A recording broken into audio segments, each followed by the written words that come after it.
Hey there folks, and welcome back to GT7 Showcase of Update 1.66. And we are finally getting this over with for part 2 of it. But for the next car we'll be doing is the B&R 34 GTR N1 base. Mine Skyline, in other words.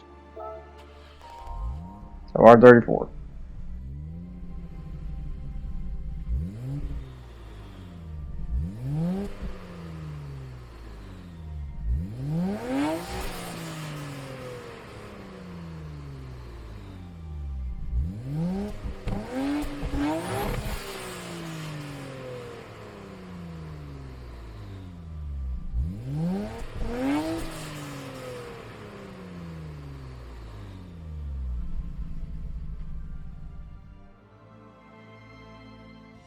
So here's the parts you can do to the R34, which is technically not a whole lot because this is unlike a regular R34 or no, I would say the Z2 is also modified too, but this R34 is tuned professionally by a automaker that is known as Mines. If you don't know what Mines is, they usually do a lot of certain cars and modify them at the end of the day. They done a Lancer Evo, they done a R33, R32, and then their most famous one is the B&R 34 GTR M1 base, which is very signature-wise because they're not vinyl that's on it and stuff. But yeah, for parts-wise, can't technically do a whole lot, but you can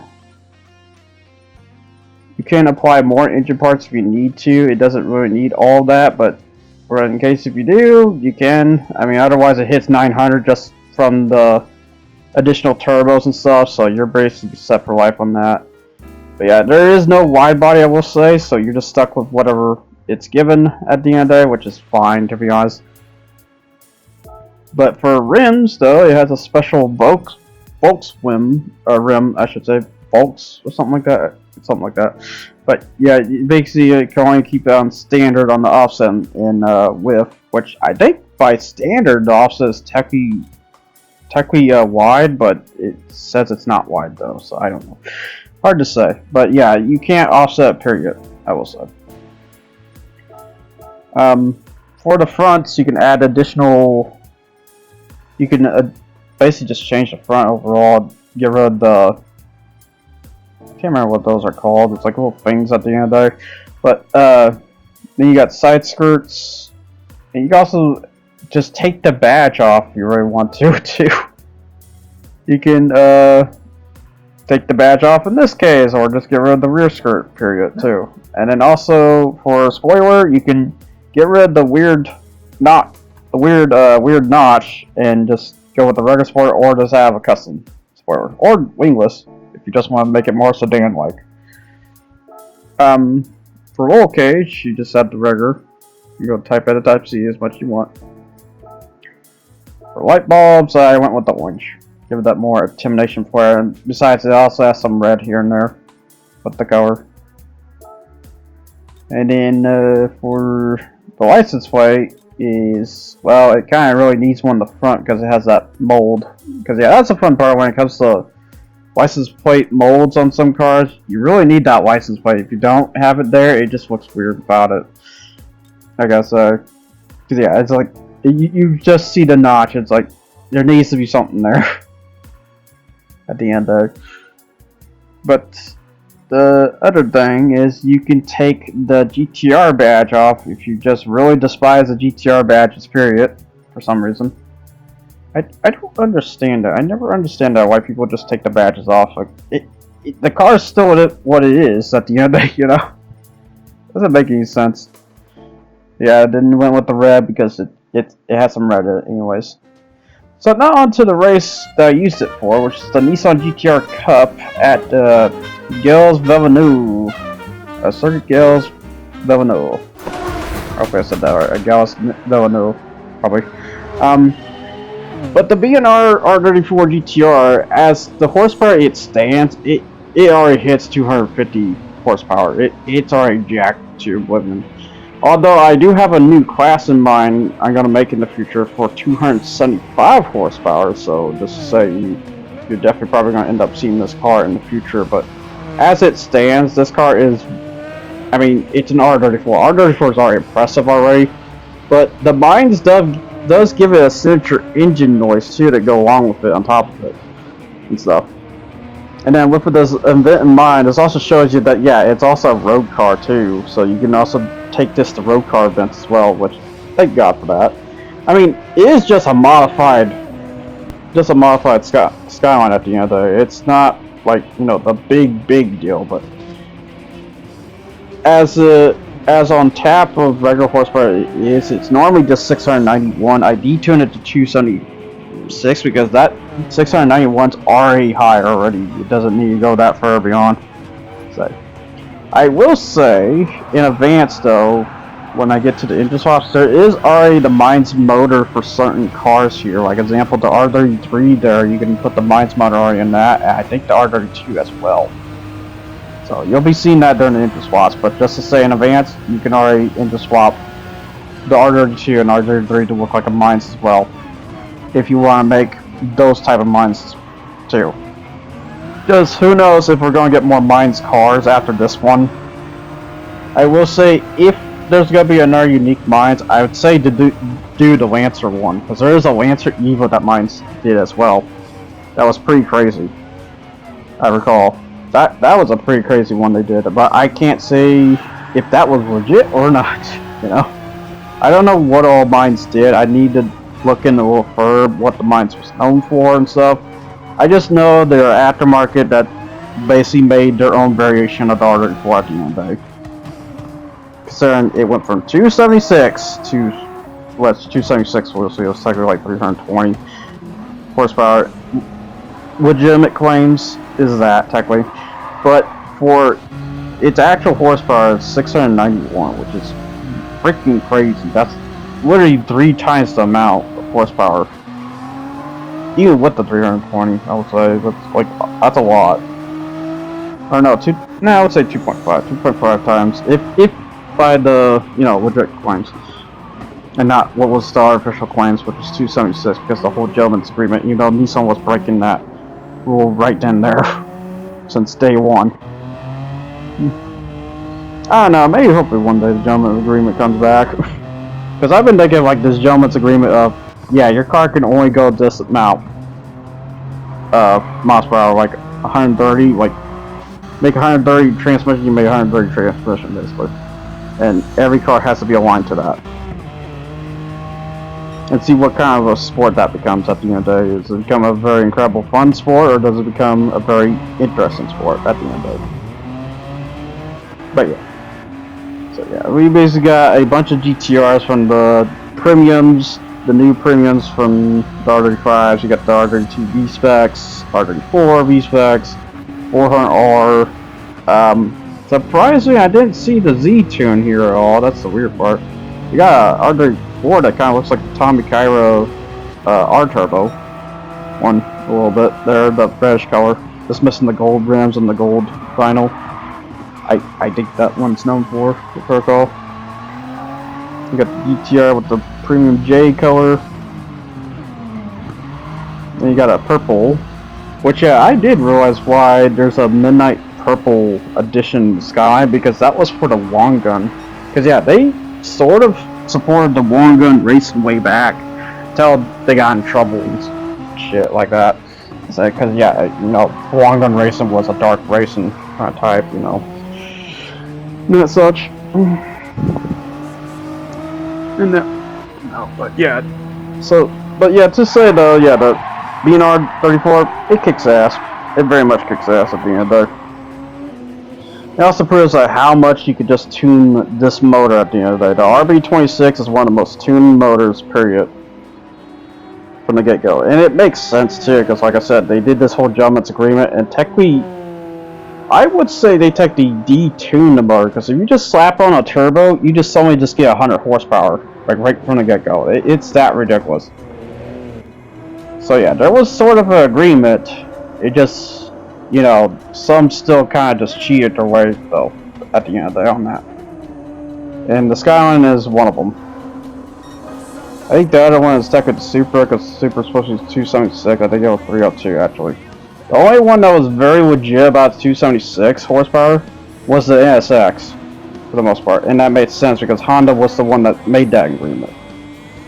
And then they just said fuck it when they made the Honda Legend, I believe. It was like 320 horsepower. I just remember that from a fax or something on that. Yeah, it was called the Honda Legend or Honda Acura Legend or something like that. I can't remember. Or Acura Legend. It's one of them. It's very much one of them at the end of the day. I don't know. They have a van called SMX, for God's sakes. You could probably guess what that means. They have a K van called SMX. You tell me. As thing goes. Yeah, now just driving the BNR 34 GT or M1 to victory because it's not that hard with this car. This car is freaking fast for what it is. I'm trying to figure out something. Am I on Sports Mediums too? Because he's on Sports Mediums. The opponent is. But I couldn't tell for sure if he is, if I am or not. The GTRs, yeah, because I think that's technically what the tire starts with, by the way. It's the Sports Medium tires. So yeah, you got already a crazy turn power too on top of it. Or a Skyline on top of it. But yeah, to this day, as much as Nissan made for GTRs, none of the GTRs have hit that point to where the mines are at. But yeah, there's one big problem I have about the mines. That price, $3 million. Holy shit, that's a lot. You're asking so much for that. I would ask that price if it was able to beat a GT3. I'll just say this: it can't be a GT3 at that performance. It needs to go higher than that. It needs to go like, I want to say 800, just because it needs to hit that 275 miles per hour to beat the GT3 race cars at the end of the day. Just to get that extra nudge, you know. It needs that extra nudge in order to beat them. Which is weird to say that. I don't know, maybe one day I'll do like a 300 mile per hour tryouts. Right now, like the closest I get for most of these cars is 275 because 300 is just a tough mark to hit. And I'm not surprised because that's when wind just really pushes on you. Because the faster you go, the more wind's gonna start pushing on you. That thing goes. But yeah, I just said that the R34 is a wicked machine. Well, BNR, I should say. Which, yeah, if you want to know what the BN kind of stands for, it's basically a better version of the R34. I don't know what the annotations mean, the BN, but I assume from what I've read in terms of what it meant, it's supposed to be a better R34. So it's not just a normal R34. Which is weird to say that, but yeah, that would explain the $3 million as well on top of it. So now on to the next contender, who is in third place to me, which is the Ferrari 296 GT3 2023. Because yeah, speaking of GT3s,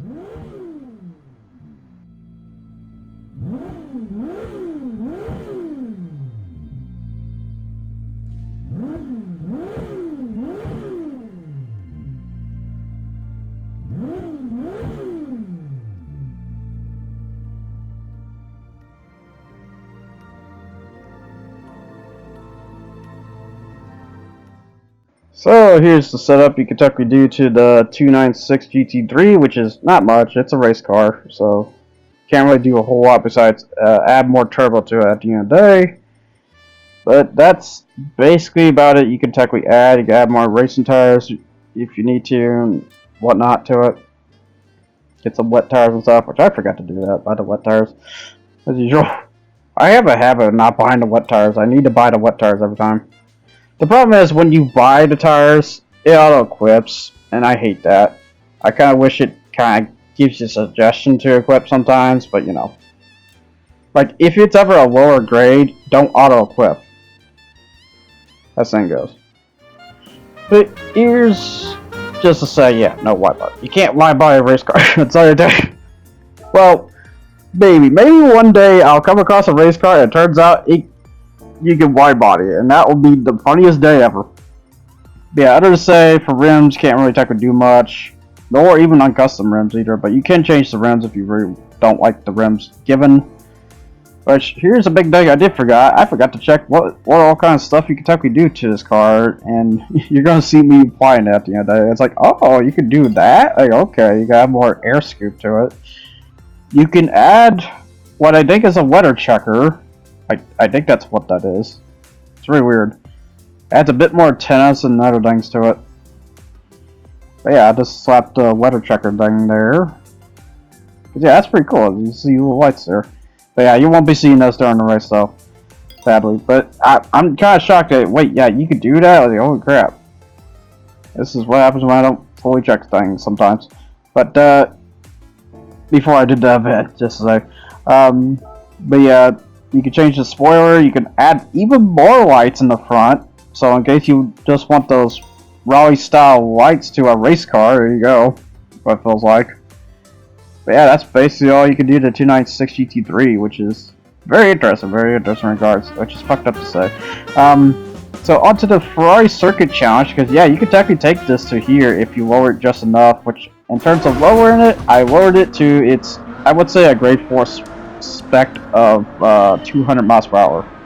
So it's not super fast, and it's definitely detuned. I think normally hits like 600 plus horsepower. Just to give you the stock stat on that a little bit. I think it hits around 600, but other than say, for what it's given for 400 though, already fast enough, as you can see. Then again, these guys are just wearing like sports tires and stuff, so if anything they're gonna beat me on, it's straight speeds. Which, yeah, we got some straight speed cars here too, because then we got the 812 super fast. I think there's an F12 too on top of it. We got the Dino. Ooh, it's probably not modified at all, so that's probably not that great to be honest. But I know somewhere along the line there is the regular 296, and that's the reason why I drove the 296 for a different purpose instead of here. So that, and I like this car a lot more than the regular 296, and that's fucked up to say, because, and it's not because of the hybrid system, it's because of the lackluster weight reduction. That weight reduction really killed it for me on that, people, and I hated that. I hated that very much. That's why the 296 GT3 is just so much better. And not only that, looks wise, this looks so good for a race car at the end of the day. That, and it kind of keeps the Dino blood at the end of the day. What it feels like. Even though I'm just talking out of my ass on that one. But yeah. That's the thing, guys. But no, I will say the hybrid system, it's fine. It's not a big deal. It's just, I just find without the weight reductions though, that's what killed that car the most to me. Otherwise, that car is just gonna be in the bottom barrel the whole time. I should probably try a 275 to see if that's better for it, but otherwise, you can't do 200 with it. You can't do. You can do 217 with it though, so that's fine there. It's just 250 not gonna happen. Although I'm starting to realize the 250 is just not a great setup anymore. The more I'm looking at it, I'm realizing the 275 is better. The more I keep touching that at the end of it. But yeah, to say though, the 296 GT3 is a very impressive machine and a happy GT3 machine to have at the end of it. Which thank God too, because we need a new machine. I hope they add the other Ferrari in the future, which is apparently the 488 GT3 one too that they have. I can't remember its actual name, but there's a 488 that we don't have. Matter of fact, we don't even have the 488 period, I don't think. I think at best we have the Tributo, but that's not the Tributo. It's something called the 488, which I think the 488 is the successor to the 458, which is the Italia there. Because yeah, there is a newer Italia called the 488. Before the Tributo and stuff, I think. And then you got the F430s. Yeah, Scuderia, and yeah, there's a 296 there. Which yeah, in the blue. Which yeah, I'm happy it's in a different color instead of the red. So red gets old. I know it's a brand color, even though a very debatable brand color, because usually it's the yellow that's used the brand color. Like what this one's wearing. Which yeah, I'm shocked there's a 512 up here in front, but that must be just how the position is this time around. Yeah, you got the Scuderia you're trying to pass, and then you got the 296. Because if there's one thing I'm happy that they did brought back, at least they brought back the 6-cylinder motor. Because that Ferrari is usually crazy when it comes to 6-cylinder motors, and it really shows. Like, I don't see that craziness when it comes to V8s and the V12s. I see more craziness when it comes to the V6. The only reason why I see crazy stuff in like the F40 or the F50 for that matter is because it's not really the engine, it's the suspension the car has at the end of it. So you can turn around and slap an Enzo Ferrari motor in the F40 and go crazy with that. Which is a really expensive setup, I'll just say, because you have to buy the F40, which is already like $2 million, I believe, and then like $3 million for the motor, I believe. It's either that or like $1 million. It's a very high cost in that to do that setup. In case for those that are curious about that. But to say, though, the 296 is a crazy machine. It's just kind of funny though. You could turn around and just take this into the circuit spring at the end of the day. So I wanted to showcase that. That was the biggest thing, and the reason why I want to keep the race car for. And that, yeah, the race car definitely deserves my higher grade of appreciation on at the end of the day. Definitely a B kind of car, a B rank kind of car. Not crazy, but just right. So it's and oh yeah, because you won, the Mine Scout hits that too. It's always the Fiat Panda for the most part. They both hit about rank B to me so far. Because yeah, it goes up from here as the thing goes. Because yeah, as I said, this is the third place car to me. Which is this car. This car is pretty cool for what it is. Compared to the production car, which is really left field, I gotta say. Because I figure I like the 296. I kind of don't after hard testing and stuff. Because it doesn't feel the same as the Dino, and it's weird to say that. I think it's because of the weight factor, though. I think that's what's killing it. There's just so much weight when it comes to the car. It's not because of the hybrid. Because here's the thing. Hybrid and electric can exist if they didn't weigh so fucking much, you know? Because that's a big strain to the car overall. That's a strain to the suspension, that's a strain to technically fuel sometimes, not always. You would think that'd be strained to speed. No, you still get the speed, although it's loosely on that. I will say if you weigh like a freaking truck, though, you won't get that speed. But you know, considering, I mean, look at the Polestar for God's sakes, having 800 horsepower just to hit 155. I think I was trying to hit there, even though I lowered it to 400 and still did it because it's limited crap of a transmission as the thing goes. But yeah, overall the Ferrari 296 GT3 is a very impressive machine. And very fun. Even at this low of scale. And that's what I like about the 296 GT3, because like all other GT3s, you could downscale the car and make it into a higher up grade 4 racer at the end of the day, which, not gonna lie, that's pretty fun, and it kind of fits the whole motive of 500 horsepower when it comes to Japan, because I will say when it comes to those GT500s in Japan, you'll notice something, they're higher than 500 horsepower most of the cases. Because I doubt the whole point of GT500 is that you're supposed to have just straight up 500 horsepower and that's it. But there might be more to that, or that's like around 500. I'm not really sure. It's very weird when it comes to that. You know? It's very weird. And stuff. Yep, so now at this point, just round the GT3 to victory, as the GTP's trying to chase after me. He's doing his damnedest, which I think he's getting closer, if I recall here. He's actually getting closer. It's just around the corners I'm just beating him on. So 159.887, that's pretty quick for the most part. I have no idea how quick he's going though. Now let's see here. 203, 204, 205. Okay, nah, he's not catching me anytime soon. For the most part. I thought he was there for a second. I was like, is he getting quicker? But no. The super fast is coming though, and yeah, he does hit that. He does hit that hypercar territory in terms of speed. It's one car that do not mock this car. This car is fucking fast. for being the California line, I would say. Because yeah, that's what the 812 represents. It represents the California line, while the 296 represents the Dino line, while the I don't know what really represents the V8 line, to be honest. It's not the 308, because the 308 is part of the Dino line. I can't really remember. It's very weird when it comes to the V8 ones. I think F355, but I think that's wrong because that's the 90s. I don't know when Ferrari started touching the V8s, to be honest. No. Oh, wait, no. The Ferrari GTOs, duh. Ferrari GTO line, technically. Although that line is weird because it's like, it's technically sedans, but technically not. It's very weird.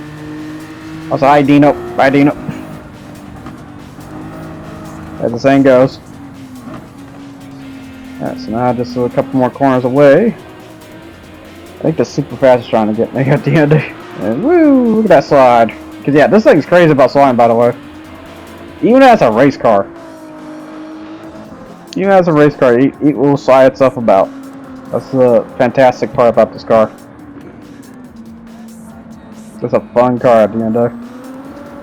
And that's why, like I said, that's why I put that higher up, because you can have fun with it.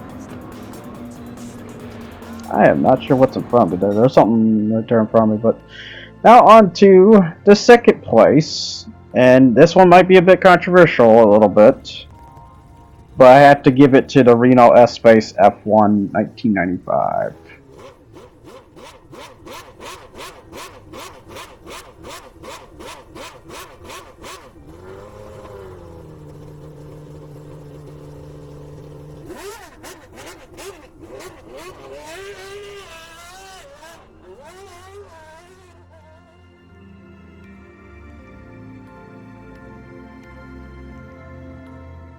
Which, here's the parts you can do, which as the saying goes, it's a race car. You're technically not good. Well, I wouldn't technically say it's a race car, it's more of a special product. Or, when I say product, I mean projects car. Because this is a car that was made in mind for... because Renault wanted to get a little fun, and Renault has been known to do fun things, to say. And the S-Space F1 was one of their examples. Because it's an S-Space minivan that has a smoothed out body and also an F1 motor in the middle of the second row of seats there. So yeah, if you look closely sometimes inside the minivan, you'll see the motor sitting right there between the row seats. But as the saying goes, no wide body. I mean, how do you wide body this thing further beyond? It's already wide bottomed.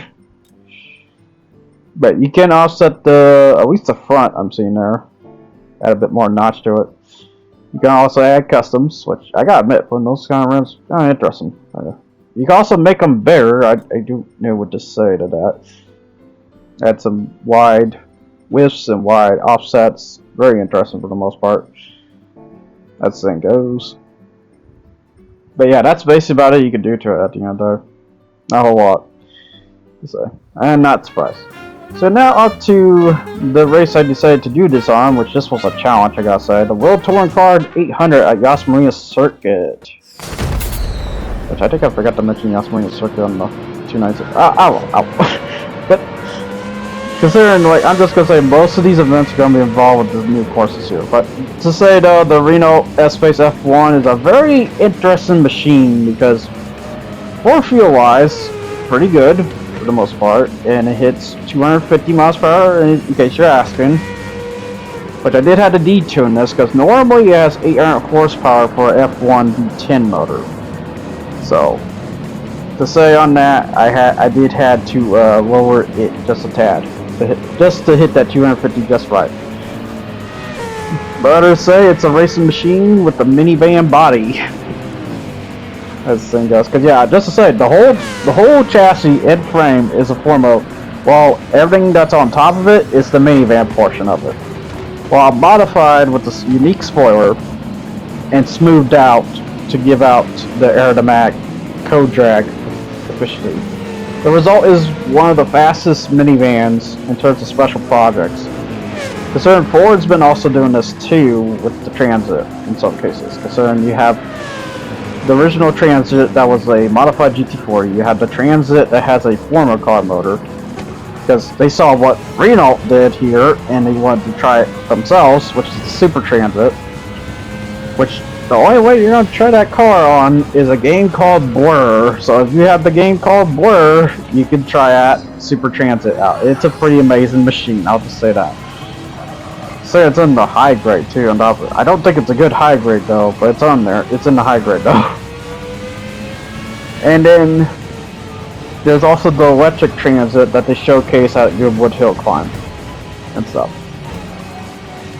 But you're probably wondering, as you see on my tires though, I am using soft tires, or racing soft tires to be exact. And that's because you kind of need to do a burst strat with this car, because this car is sadly not very fast enough to really beat the competition as it stands still. Although, I will say as a debate in that, because I also do believe you probably could beat this with the race mediums. I just didn't try hard enough to say. Until I upped the spoiler and upped the other things for it to hit that mark to say on top of it. Because yeah, I will say you need to up the spoiler. When I say the spoiler, I mean the back spoiler. Up the front, don't up the back. The back is for in case you want your stability more controlled. Because yeah, in case you want to know how the spoiler functions, your front does the steering portion when it comes to driving, while the rear spoiler does the stability part. But if you lower that rear, you get more top speed though. So something to note when you adjust the rear. The rear not only stabilizes you, but it also lowers your top speed if you set that up pretty high, for the most part. Yeah, I got a lot of contenders for this GT3, which they did start adding some of the fun GT3 contenders in here, instead of I don't know, freaking World Touring Car 900 for God's sakes. I still don't understand why they have grade drinks there. It's really stupid. It's a really stupid system. If anything, they should be adding some hypercars there.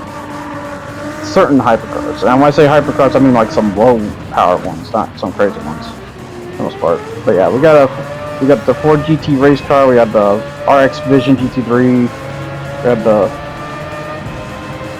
B12 Vantage GT3, which that kind of shocks me a little bit, but you know, not bad. Not a bad machine. And a very unique one too, because I think the Vantage we have is the V8 for production. That's the V12 Vantage. Then you got the BRZ GT300, so we got the corner machine here, as it's well known. Got the M6 GT3 Endurance. We also have the Sprint one in the far back, as we saw technically earlier. You got the GR Supra Prototype, I believe it's called, because I think the grade 4 is the finished one, while this is the prototype one. But yeah, you'll know by the whole GR thing on the side stuff. And then we got the NSX GT500, so they actually add one of the GT500s, but not the Pennzoil and the Supra yet. It's very weird. So this is the newer one. The NSX is the newest one out of the three legends beside. Then you got the 911 RSR, which is pretty nice machine. Very interesting with the RSR part, but I think that's the racing program part of it, if I recall. And you got the Audi R8 LMS Evo. But yeah, we have two R8s, by the way. We have this one, we have another R8 I need to try in the future. The Viper SRT GT3, this is a fun little machine as well. As thing goes. But yeah, it makes me wonder if we ever get a new Viper in the future, but so I haven't heard anything yet. Then again, Dodge is going through a massive makeover lately, because first they didn't want to do the V8, and then now they want to do the V8. It's like, make up your dang mind! Then again, they were going against their consumers at the end of the day, as most consumers wanted the Hemi motor, and Dodge wasn't providing that anymore, so you just pissing them off. Even though some motors have been said to be better than the Hemi motor, like the Hurricane motor they have. So, you know, it's just kind of sad, but I get where people are at. They like that noise. That noise is the reason why the Hemi's so loud and stuff. That and being a drag machine. That's how they just treat Dodge at the end of the dragster. Not much of a racing sport as it kind of was known as, concerning the Dodge Viper and stuff. But yeah, I will say we do have one tough customer here, and you would think it would be that 296 GT3 in the front. No. That honor goes to the GTR Nismo GT3 race car, because god damn is that one crazy, I will say. Yeah, we also have a WRX Grade 3, which is always so weird seeing that. Considering it's a rear drive WRX. It's one of the cases you can drive a rear drive WRX. So that's like the 4C Grade 3. You wouldn't think this would be different, but this one is very much different because the wheelbase alignment and stuff. We have the Corvette C7. I wonder when we'll get the C8 GT3, probably sometime in the future here. But the RCF GT3, which yeah, by the way, seeing the 296 GT3 2023, that tells me that the by performance, it really hasn't changed that much over the years, I guess you could say, which is odd, very odd for the most part. But yeah. So yeah, this is a bit of technically a challenge run for the S-Space F1, because as you see, I'm just going to pit like right now, because the tires have run out at this point, because if I run another lap, I'll be driving on dull tires, and you don't want to be doing that. There you go. So I gotta change that out. I will say I did do a bit of a split cut here, and it's because of the footage reason, because as you can see on the footage, it says 59 minutes and 46 seconds, and yeah, I had to squeeze a lot of things together just to make sure all the footage is there, because then I have another stupid bonus race in the future after the first place car, this is it. And you could probably guess who's the first place car. And it's for a good reason, because how versatile that car is compared to most of the contenders here. Because versatility is a big importance. If you don't go with that versatility, I don't consider you a high grade in that case. If you just stance on one end and one end only, or no end at all, and you take the big old L. Pick your poison, as the saying goes. But yeah. Oh yeah, I also got a Mercedes AMG GT3 as well. Just now checking all the racers at this point.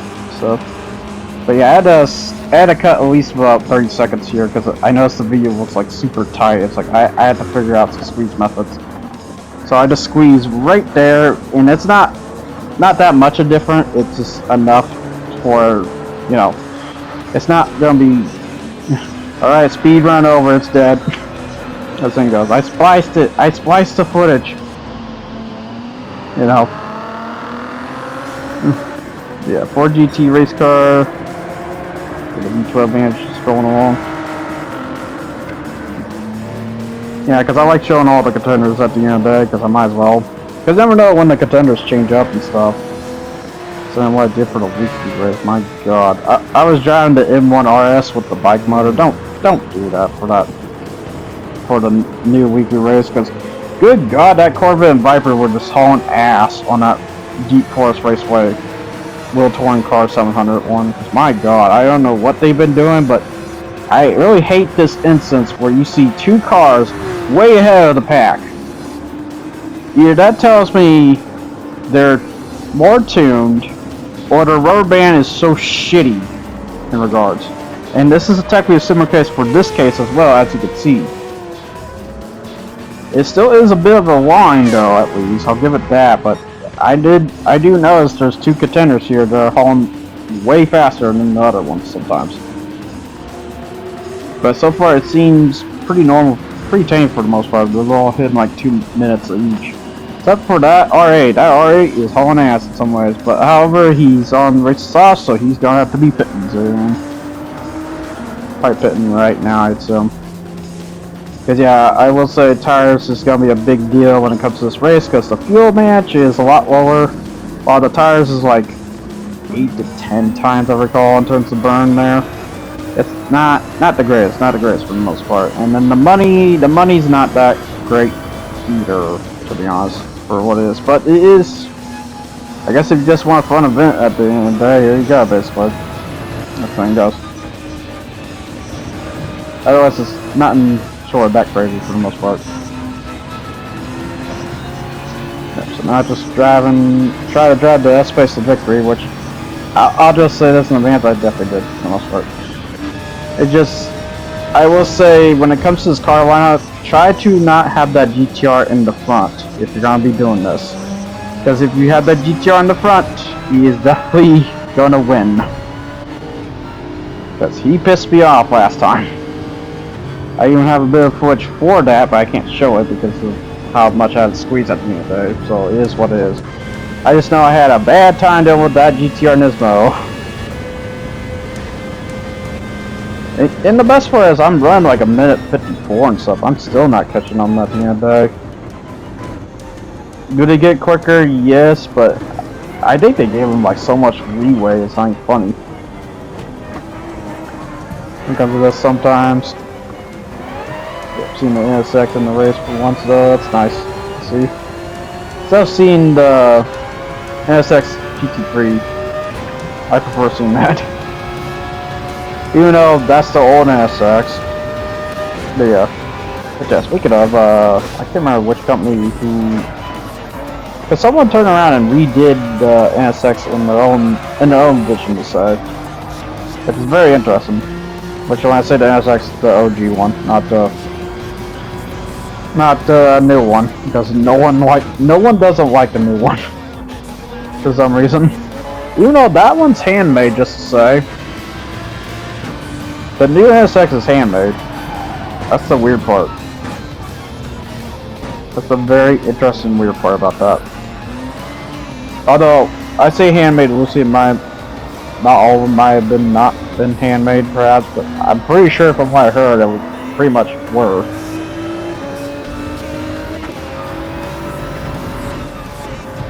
But I might as well throw the extra slip to that, so that way I'm not factual about that, because I don't like being factual about everything. I don't want to be factual about everything, because I'd rather be somewhat wrong on some things. So, but yeah, so now I'll try to get the S-Space there at the end, which is in 3rd place right now. Trying to pass the GTR. I'm just showing the dashboards of the cars, but yeah, I gotta say, with this lighting stuff, very helps the dashboards at the end of the day. You get to see the whole scope at the such. BRZ, I noticed the BRZ slipping though. He's in 16th place now. Definitely not moving that quick for the most part. Then again, the 204, 203. Because yeah, I will say I did save the footage so that way you can see the times and stuff. Because yeah, it's weird that you have to save the footage to see the times. I will say what stupid thing I hate the most is that the pit things do get glitchy when you try to check back and forth. So beware on that. I will say, you got the 4C Mercedes and the MG Sprint just sitting down here the whole time. That's weird. It's very weird. Right, so now to see. Yep, that space just past the front. Okay. At this point, I technically got in the bag a little bit. But I will say, just watch what happens as soon as I start driving away here. This is where it gets kind of interesting. Because this is just how unruly this fucking roadman can be sometimes. Because, yeah, as soon as I pass that 296, you're noticing something. This Nismo's trying to pass the 296 now. That's very interesting. You were just hiding for a good while there, sir. As the thing goes. You just see the mask just fucking slip sometimes, I swear, when it comes to this AI. Because you know there's something hidden in the truth about this at the end of the day. Yeah, now just race the S-Space F1, but yeah, there's a big problem about the S-Space F1, I will say, the tires. The tires burn so damn much when it comes to this place. And I would love to do a 275 mile per hour setup, but the problem is it can't go that fast enough. Like, you really have to draft it to get that 275. If it can happen in the first place. So far, as much as I tried, it just did not work. It just did not work at the end of it. At best, the 250 was the best I got. and it seemed to work enough. This is a tough race, I will say, so if you try this on other tracks, this might work pretty well, for the most part. I can't say for Autopolis though. Autopolis is still like the toughest one when it comes to World Torn 800. That's the most ridiculous one to me when it comes to that, because the same case applies. Tire wear is a big bitch on that.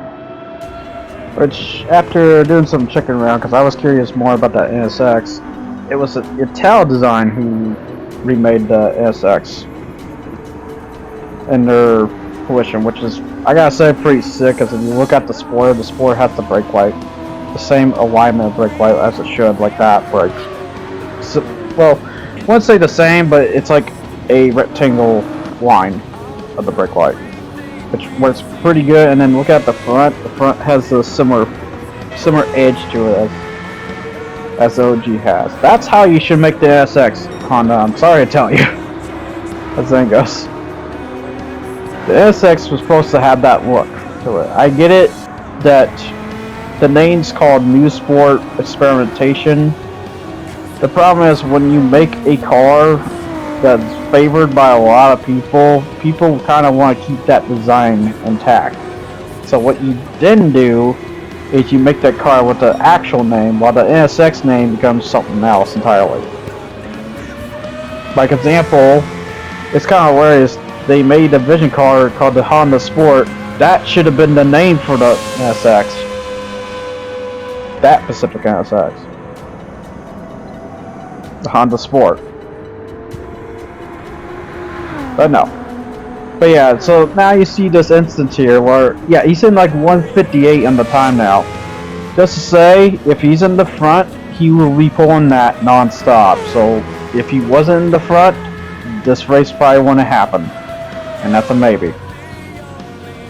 Because I do got a big gap, so it's possible I could have maybe get to him. But it's hard to say. It's really hard to say on this. I just know, in car alignment, if you have that GTR Nismo in the front, you're going to have a bad time. If you don't have that Nismo in the front, you're going to have a wondrous time. That Nismo causes some really BS when it comes to this race. I'm noticing. It's specifically that Nismo.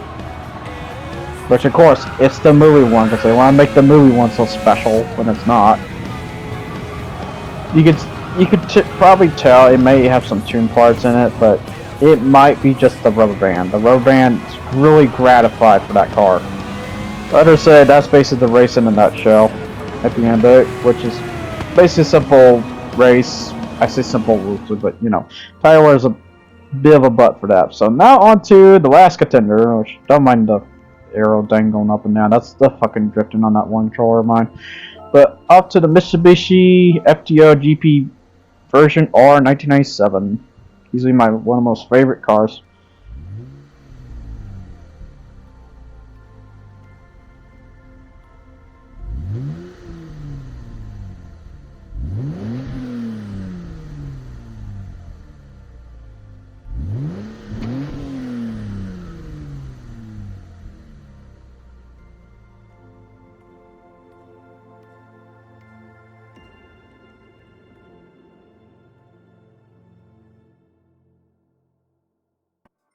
So here's the parts you can do to the Mitsubishi FTO GP Vision R 1997, which is based off its FF side, so it has the Mirage motor that is the GA12 for the FTO. Which, yeah, I say Mirage motor because technically the FTO is a sibling to the Mirage and to the Lancer. And what I mean by this, I mean there's two variations when it comes to the FTO GP. I don't know what the all-wheel drive one's called, but the GP Vision R, or version R, is the FF version, while there's an FTO with the Lancer motor and the all-wheel drive system, which is basically a Lancer in coupe style, what that basically tells me, because since the Lancer's already a four-door, the FTO here would be the coupe to that Lancer at the end of the day. So, technically, there could have been a rally car for this one day. But yeah, I would say you can do basically everything with this car. This car is insane what you can do to this. And also, I'm just going to show the engine swap you can do too, because they already have an engine swap for it, which is the Evo Final Grade B, which that motor is already crazy. So if you just want a race car FTO, you can. The only thing, and I'm gonna be a butt about this, I still think there needs to be the all-wheel drive. So maybe one day when we get drivetrain conversions, which I'm hoping that they'll do that sometime soon here, because it would be really nice for this car to have that. You could then make the dream race car that I know a lot of people want at the end of the day. Because there was a crazy race car in Gran Turismo 2 and 3 that is notorious and famous for a lot of good reasons. And when it comes to this car, it means a lot, which is the FTO LM edition. What's special about the FTO LM edition is I believe it was the Lancer one, which it had the Lancer motor, and then it had all-wheel drive in it. So it was a very insane machine for what it is as a race car. Because yeah, they tried the Lancer rally motor as a race car, which, I mean, Toyota did it too with the Celica motor, and they put it into the Supra because the Supra motor was heavy as fuck. It wasn't really great for racing, so they put the Celica, I'm gonna be probably wrong about this, but the 3GS GTE, I believe it's called, or something like that. They put that in the Supra, and it turns out that was the engine that slayed the Godzilla car as we know it. Well, slayed loosely. They slayed the FR counterpart. They didn't slay the all-wheel drive counterpart. So hard to say if it will slay it completely, but it did slay the R33 Skyline, in other words. Which I didn't want to say Godzilla, because Godzilla stuck the R32 to all drive, so that's technically wrong, but you know. I might as well say it, because a lot of people freaking say it at the end sometimes. But yeah, I'd rather say keep it the white color with the wide body and stuff, because yeah, it looks so good. But off to the event that's dedicated for it, which is the Japanese FF Challenge at 450, which I already just gave it a sports setup, which is just 186 miles per hour. It's not that crazy, it's just what it should be at, which is 246 horsepower. That gives it the 186 miles per hour at the end of the day. So the FTO, what I think about it at the end of the day, it's basically a fun little car that's technically been in my time of Steed during the beginning days. When it turns out I had to buy a used car, I end up usually buying the FTO. I want to say the GP, because yeah, there was a bunch of FTOs. There's the FTGP, there's the GPX, and then there's the special edition here, which is the version R. Which the version R, I kind of don't know what it was made for, to be honest. But it also exists as well. It was like, I guess their take on the whole Honda Type R series at the end of the day. Because this was kind of a rival to the Integra, I will say, and it really shows, considering we had the actual FTO in the back there going up against a Type R EEC and a Type R Integra. So that tells you there was a stiff competition between the Mitsubishi FTO versus the Integra. The problem is, unlike the Integra, this did not really sold that well over the States. Matter of fact, this is like one of the rare cars over here. So if you ever see this car might be very expensive for the most part. Over here, compared to over there, where this car is probably everywhere, I would assume. Now, when it comes with the GP version, there's no spoiler, which is a shame, because this car feels like it needs a spoiler no matter what. But the GPX gets the small spoiler, while the version R gets that one spoiler. And then this spoiler's, I think, built in mind for that race car that Gran Turismo made in mind. Because I will say that race car technically doesn't exist. I kind of wish it did, though. I'm not gonna lie. Because that was everyone's main squeeze when it came to race cars to use, was that car. That car would slay a lot of contenders, I'll say. Considering it slayed the 787B way back. I would say it slay it nowadays, though, with the physics in mind, as how much has changed since then and stuff. But to say, though, back then, if you wanted a Legend of a time, you would get the FTO LM. And that's basically what that car, in terms of design, I kind of made it out to be like. It's similar to the FTO LM, but I am going to make my own vinyl. I'm not going to straight up just make the LM like everyone else did, because yeah, you could just go look on the liveries, you'll see them. You'll see them. Everyone already made the GT2 LM edition. They made the blue one, they made the black one, they made the green one, I think there's a white one. There's a yellow one, I believe, because yeah, the LM editions, the special part when it came to the LM editions, because let's say there's also RX-7 LM edition too. There's RX-7 one, there's I don't think there's a Supra, but you could safely say they made an LM edition this time around because of the power pack, which I'll be getting that sometime soon. I'm waiting until it gets on sale, to be honest, because $30 is way too much for that fucking thing. And I mean, all it only offers is a bunch of modified cars at the end of the day. You get the Volkswagen Rally, you get the Supra, race car, road car slash. Even though I say race car loosely because I will say that race car was offered on the China show, and I looked into it. It uses the 2JZ motor. The race car of the GT500 uses the GTE motor, not the 2JZ, just to say. So something to know, a big error about when it comes to that road car one, that it uses the 2JZ motor, which I find that's wrong. It should be using the Celica motor, if anything. So I hope there's a engine swap in the future for that, where you can turn around and stick the race car motor or a Celica motor in it and stuff, and then you get this ranch. So.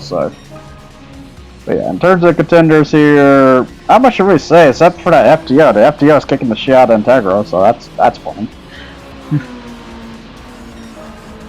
But I'm not surprised though. The FTO is freaking fast.